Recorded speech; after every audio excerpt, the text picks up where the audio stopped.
আজকে আষাঢ়ের 12 তারিখ বৃহস্পতিবার 27 জুন 2024 সাল। আকাশে মেঘ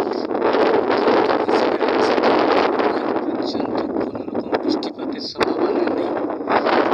আপনাদেরকে দেখাচ্ছি এই বছরের যে রেকর্ড পরিমাণে অবস্থা খারাপ, সেই রেকর্ড পরিমাণে অবস্থা খারাপের চিত্রটা তুলে ধরছি। দেখুন, চারদিকে শুধু খেতে হাহাকার, সম্পূর্ণ জায়গা শুকনো, কোনো জায়গাতে এক ফোঁটা জল নেই। অন্য বছর আষাঢ় মাসের দিন এরকম অবস্থা থাকে না, প্রত্যেকটা ক্ষেতের মধ্যে কিন্তু ভিজা ভিজা ভাব থাকে এবং খালগুলোতে সম্পূর্ণভাবে জলে পরিপূর্ণ থাকে। তো আজকে চিন্তার বিষয় যে এই বছর যেরকম হারে আমাদের এলাকা শুধু নয়, আমার সারা পশ্চিমবাংলায় ব্যাপারই বলছি যে আমি এখন এটা সম্পূর্ণভাবে মানবাজার 2 নম্বর ব্লক এর অন্তর্গত বেরান্দা থেকে ফাঁকা মাঠের মধ্যে যে ক্ষেতগুলো আছে ফাঁকা, আমি উপস্থিত আছি বেরান্দা টু পাটাপাড়ি যে রাস্তা আছে, সদ্য ঢালাই হয়েছে রাস্তাটা, সেই ঢালাই রাস্তার উপর দাঁড়িয়ে চারদিকের যে অবস্থাটা, সেই অবস্থাটা রেকর্ড করে আপনাদের দেখাচ্ছি।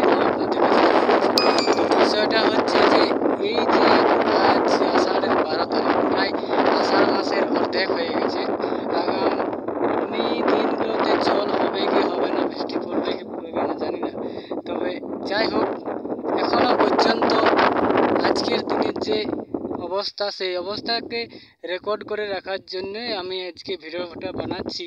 অন্য বছর কিন্তু এটা রেকর্ডটা খুলে দেখা যাবে যে এই বছরের তুলনায় অন্য বছরের পরিবর্তন কতটা হয়েছে বা হবে, সেটা আপনাদেরকে দেখাচ্ছি। তো যাই হোক, আপনারা দেখছেন সম্পূর্ণ শুকনো অবস্থা, কোনো দিকে কোনো বৃষ্টি হচ্ছে না, চারদিকে মেঘে বাতাবরণ, মেঘ ভেসে বেড়াচ্ছে আকাশের মধ্যে, সেটা আপনাদের সরাসরি দেখাচ্ছি, আপনারা সরাসরি দেখতে পাচ্ছেন।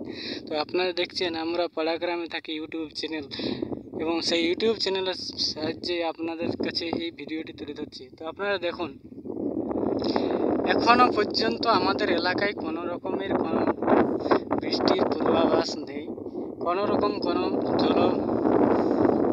আবহাওয়া নেই। আকাশে মেঘ ঘুরে বেড়াচ্ছে কিন্তু বৃষ্টি হচ্ছে না।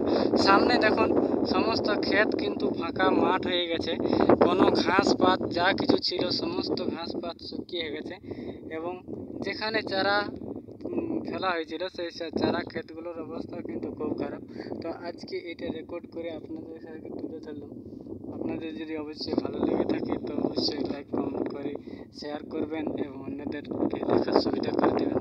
যাই হোক, আজকে এই বছরের যে অবস্থাটা সেটা আমি রেকর্ড করে রাখলাম, আপনাদের কাছে তুলে ধরলাম। সকলকে ধন্যবাদ ভিডিওটা দেখার জন্য, এবং অন্যান্যরা যাতে দেখার সুযোগ পায়, তো তার জন্য অবশ্যই আপনারা এটা সকলের কাছে শেয়ার করে দেবেন। সকলকে ধন্যবাদ, নমস্কার জানিয়ে ভিডিওটা শেষ করছি, এবং শেষে বলে রাখছি যদি আপনারা নতুন হয়ে থাকেন তো চ্যানেলটি অবশ্যই সাবস্ক্রাইব করবেন।